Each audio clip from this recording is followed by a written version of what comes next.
And now it's time for Cathy's Wealth of Health with Master Herbalist Cathy McNease. All the way from Ojai, California. Everybody, let's welcome Cathy. Good morning out there in California, Cathy. How are you? Good morning. It's a gorgeous day today, bright, sunny day. Well, cold in the mornings, but beautiful and bright. Yes, it's bright here and sunny and cold, and then we're going to get a big storm tomorrow, so I'll have to, I got to go to work, but still, it's our first big storm of the year if it proves to be correct. So today we're going to follow up on brain health and its connection to gut health and diabetes. I know your column on brain health was in our new weekly edition at LGBT Senior, and this is an audio supplement to that. So let's just dive right into it. Good. Well, I have been aware of the connection between the digestive flora, the gut health, the probiotics, which are popular, like acidophilus, which people talk about for helping a variety of immune functions and digestive functions. But I was recently made aware of the important connection between mental health and the gut health. I had a psychiatrist share with me a study about mice, and there was one group that were nervous mice, and the other group were calm mice. They took some of this gut flora from the nervous mice and put it in the calm ones, and the calm ones were more nervous, and vice versa. When they put the calm flora into the nervous mice were calmer. And they are really exploring this connection between what's going on in the gut with how our neurotransmitters are being formed and carried up to the brain. So it's a fascinating study to see exactly how can we keep the brain in as good of shape as possible. So one of the ways is by making sure your intestinal flora is healthy, harmonious. And how do you know that? If your digestive system is working in tip-top shape, you're having regular bowel movements, you don't have symptoms, and there's a lot of things that we can do that we can supplement the flora if there are symptoms. And if you go to your local natural food store, they can help you with, some of the supplements if that's what you need. Mm-hmm. Another important thing that a growing body of evidence that links obesity, vascular disease, inflammation with cognitive decline and dementia. So we've known for a long time about the inflammation problems throughout the body causing like arthritis and gastritis. But the current research is really pointing to that inflammation is being created in the brain in part by the diet people are eating. Mm-hmm. So there's a book that I recommended in the column that I hope some of you have picked up called Grain Brain by a neurologist. And his father is in his 90s with Alzheimer's and doesn't really know anyone.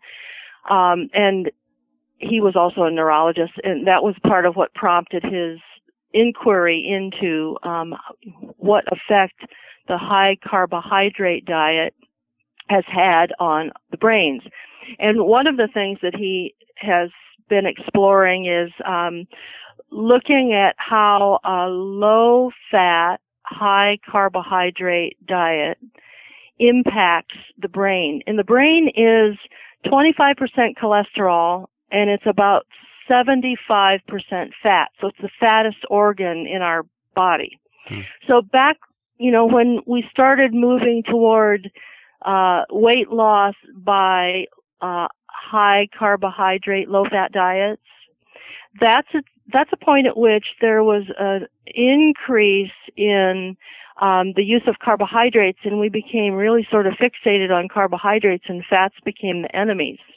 So one of the suggestions that he makes for our brain health is to substitute some of those carbohydrates and breads and sugar, substitute those for some healthy fats, some nuts and seeds, for instance, would be a great snack that will provide you with those healthy fats that are going to nourish the brain. Mm-hmm.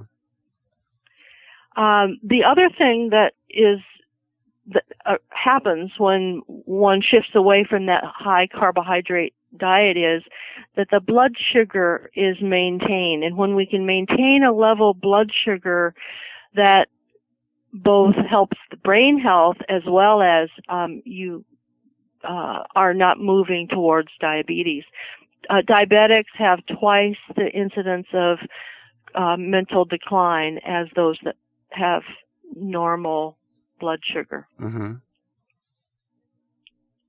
What are some of the ways that we should be eating?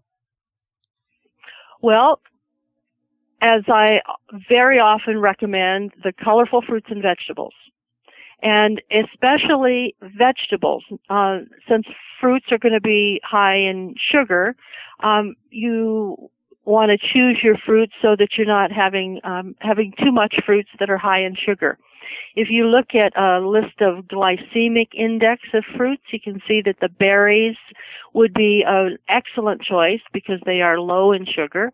And the berries also contain some nutrients called flavonoids that are very beneficial for brain health.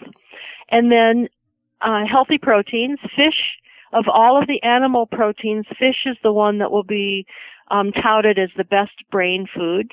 So having fish 3 or 4 times a week is an excellent choice for the brain. And then having fruits and vegetables, small amount of not refined grains, and according to Grain Brain, avoiding the grains that contain gluten. So the main one is wheat.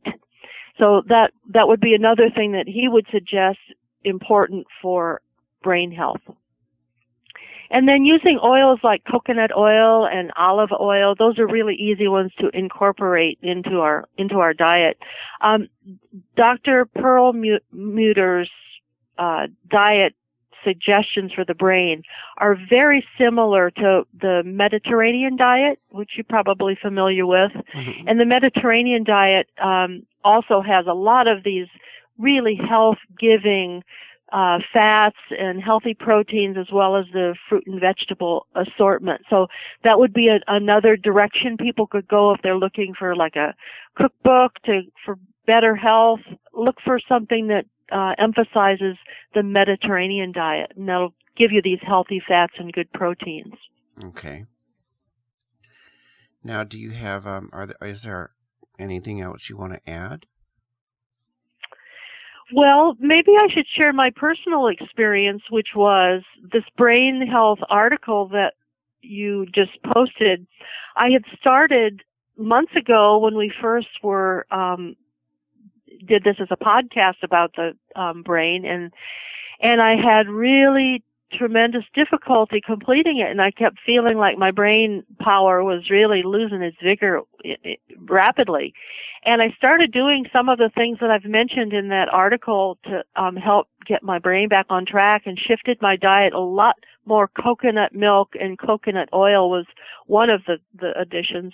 And I am very pleased with the completion of the article. So I'm sort of like proof that this is information that can be very helpful. We don't have to have mental decline take over our lives. Mm-hmm. So there's a whole lot we can do. So Happy New Year. Well, thank you. And I'm going to go back and visit that because the article, and I often will do things, try things that you talk about, because my brain, I don't think there's anything wrong with my brain, but sometimes I feel confused, and I'm putting this novel aside because I can't figure it out, and sometimes I think that I'm not, I don't know, it's hard to explain. I just feel like I'm not able to focus the way I need to. So I definitely have to take a peek at these things, because I'm only I'm 55. I don't think that there's anything significant going on with my brain. But if there's a way that I can sharpen it, that's great. Absolutely. Yeah, absolutely. Yeah. Well, thank you. And it's been another good Health Listen with Cathy McNease. These, by the way, these are all now on the page Health Listens at lgbtsr.org. So I think there might be 10 of them with this. I'm not sure, but they're all really good things to listen to. Very helpful, and they're all in one place now. So for anybody that wants to listen to them, they're there. And I'm really happy to have your article as part of our new weekly relaunch with that website. And you're my sister, so it's good to talk to you Yes. about for that reason too. And you're my brother. I'm happy that we share an interest in health. In a lot of families, that's not the case. Where you don't have anyone to share with, but we share that interest. So we do. Bravo for us. Yes, and Happy New Year back to you. I think it's going to be 2013 was a really good year for me, and I think 2014 is going to be too. Absolutely. All right. I'll talk to you in a couple of weeks with another Health Listen. Good. Bye. Bye, Mark.